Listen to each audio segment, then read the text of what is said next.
sales is the most lucrative skill in the world, period. The problem is most sales advice out there today is outdated, cheesy, and can even keep you from getting the deals that can make all the difference in your career. This is the No BS Sales School, a podcast for entrepreneurs and salespeople who want to master the skill of selling without all the BS. So this young kid gets a job in a hardware store, and he doesn't know shit about hardware stores, but he got this job. He's very excited about it. And the boss came to him and said, "Look, kid, you're brand new. I'm really busy. I got a bunch of stuff going on. We're going to send you to training in about 2 weeks. But in the meantime, I really don't have time to spend with you. So here's what I want you to do. Sit in that chair right up front, right by the front door. And don't be a pain in the ass. But if somebody's looking for help, do your best to help them. Let's just do that. And then once you go to product school, you know what the hell you're doing. You'll be fine." So he's like, okay. Kid's excited, sits in the chair. You can see the electricity running through his veins as he's so excited for something to happen. After about 2 hours, a lady walks into the store. She looks kind of lost. And the boy's kind of hoping. And anyway, she looks over and she said, "Sir, do you work here?" And he said, "Yes, I do, ma'am." And she said, "I need to find a heater for my house. Can you help me?" And she's about 80 something years old. And he's like, "Yes." And he realizes, oh shit, I don't have any idea where the heaters are. I got no idea. Doesn't know anything. Doesn't know where anything is. Doesn't know what anything does. But he says, "Here, just follow me." And he starts walking slowly across past the aisles, looking at the signs on the front to see where heaters might be. And since he doesn't know anything, all he knows to do is ask her questions. And he says, "Tell me why you need a heater." And she says, "Well, because I have this little back room in my house where I spend most of my days, where I watch television, and it gets cold back there. And I want to have a little heater just to add a couple of degrees to temperature of the room, just to take the chill off." He's like, okay. And he's looking, they're walking. And all of a sudden he sees the heater aisle. He's like, okay, good. And so he turns down the heater aisle and he goes, "Oh my God, they're," to himself, he says, "there are like 50 kinds of heaters here." He says, "Holy shit." He says, "Well, okay, so you want a heater to heat up your back room. I totally get that. We can either have electric ones or ones that you put oil in. Looks like we got two choices." And she said, "Well, I don't want to put oil in anything." She said, probably electric. And he says, okay. So he goes to the electric fan section. And all of a sudden he goes, "Oh my God, there are 25 choices here." And he says to her, "Listen, we've got electric heaters from like $50 to $500.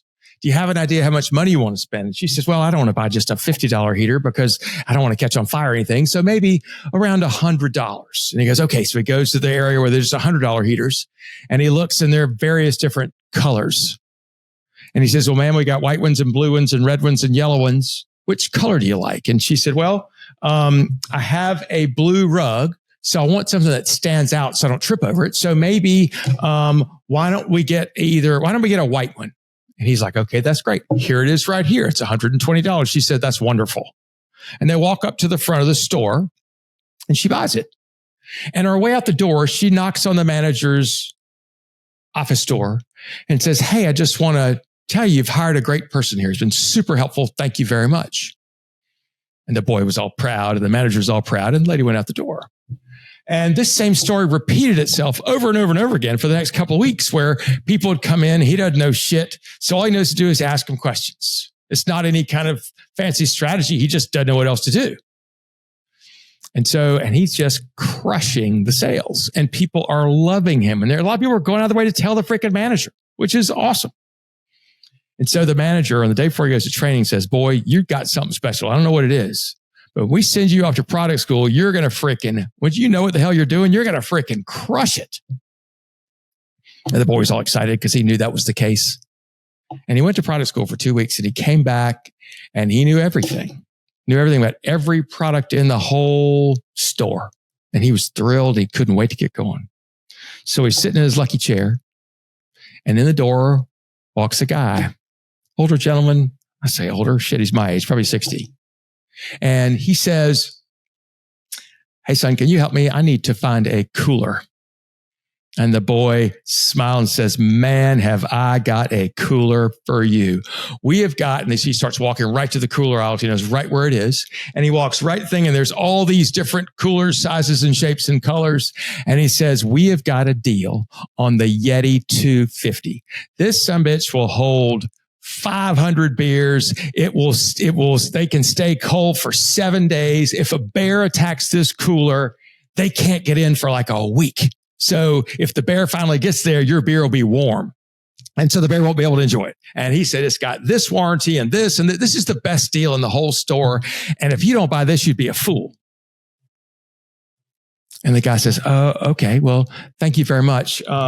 That's a really good idea. I need to think about that. And he goes, I really appreciate the information you give. And he walks out the door and he's gone. Here's the thing. He was going fishing with his grandson. Right? He just needed a styrofoam cooler to keep a sandwich and a couple of drinks in and maybe some crackers so that the kid would be able to sit still while they were fishing. He didn't need a Yeti 500. He didn't want a Yeti 500. But that was what the salesman was excited about over time. So here's what I want you to know. This happens to salespeople all the time. I'm sure it hasn't happened to you, but we think that what we're selling is the product. And you think that the more I can learn about the product, the better I'm going to be. Because, man, I need to know all about it. I hear this all the time from people. I need to understand my product better before I can sell it. And I would say to that, bullshit. What you need to understand is people. That will never change. What you need to understand, even more specifically than people, is the person you're talking to. Why are they looking for what they're looking for? What kind of problem are they trying to solve? How important is that problem for them to solve?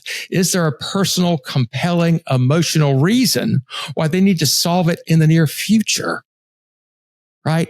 Do they have a budget? How much money would they spend? How are they going to make a decision? When were they hoping to make a decision? On what criteria are they going to make a decision? Now I realize maybe this will overkill for selling heaters and coolers, but I want you to see the point. The point is not telling people how great your product or service is. The point is not sharing features and benefits. If those words are coming from some trainer to you about features and benefits, just know that training, I don't know, in my opinion, which is often wrong, but often hard held, features and benefits are old school. They're a waste of time. People don't give a shit about the features and benefits unless they are specifically tailored to what solves their problem. So if you're learning features and benefits, you're wasting your time and you'll be wasting your customers' time. What you need to be learning is the psychology of people. How to build trust quickly. Why do people buy and why do they buy now? What motivates people? Right? And how do you continue to have a long-standing, ongoing relationship with somebody without having to feel like you have to cross the line to being friends? I want you to know a lot about your products. But what I want you to be sincerely curious about is why your prospect wants to talk to you about it and why now, and what they plan to do about it if they find a solution for their problem. I'm Walker McKay with No BS Sales.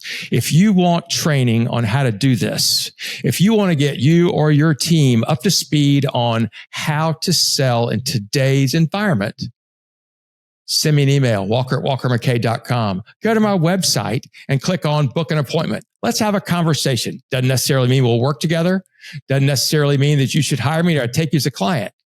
But let's have a conversation and see what it is you're struggling with. And maybe if I can help you, we can figure out a way to work together. I'm Walker McKay with No BS Sales. Thanks for listening. Share this with somebody else who needs to hear it. Thanks for listening to the No BS Sales School podcast. If you haven't already, please take 1 minute to write a quick review for the show. It really does make a huge difference. Also, subscribe to the show and please forward this episode to somebody else who needs to hear it.